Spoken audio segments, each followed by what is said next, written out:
দার্জিলিং ভ্রমণ সবার জন্যে খুবই ভালো।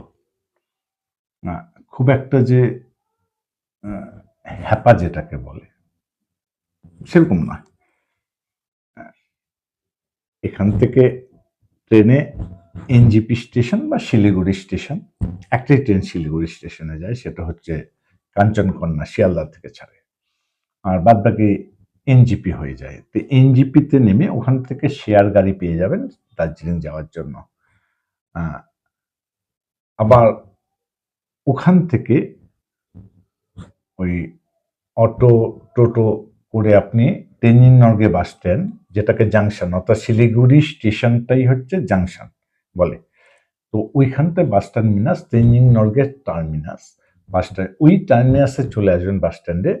ওখান থেকে বাস ছাড়ে সকালবেলা, ওই সরকারি বাস। ৩ ঘন্টা, সোয়া ৩ ঘন্টা লাগে দার্জিলিং যেতে ওখান থেকে। ওটা সস্তায়, আপনি সিট নিয়ে নেবেন, ভালো মতো পরিবার নিয়ে ঘুরে আসতে পারবেন।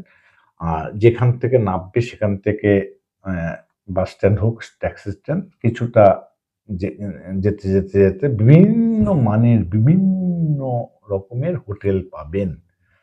হ্যাঁ, আপনাদের পছন্দ মতো সেখান থেকে হোটেল নিন। যত ম্যালের কাছে যাবেন তত হোটেলের রেট বাড়তে থাকে। আপনি যদি বাস স্ট্যান্ড বা ট্যাক্সি স্ট্যান্ড সেখান থেকে ম্যাল পর্যন্ত এর মাঝখানে কোনো জায়গায় থাকেন, সবচেয়ে সস্তা সেই জায়গাগুলি, অথবা একটুখানি এদের থেকে একটু দূরে, সেখানে সাধারণ মানুষ অনেক হোটেল আছে, সেগুলো থাকা খাওয়ার খরচা কম।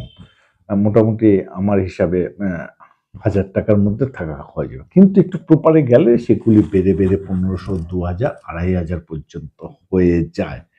এবার ওখানে খাওয়া থাকা খরচা যে ১,০০০, ১,২০০ কি ১৫০০ টাকা, তার সঙ্গে যুক্ত হয় গাড়ি ভাড়া।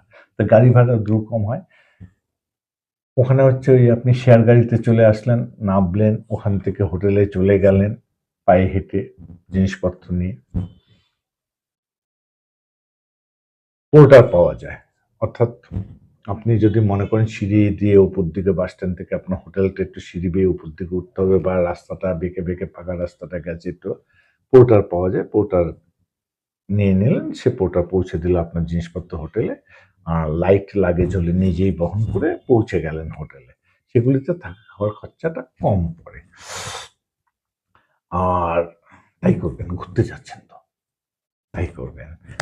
আর গাড়ি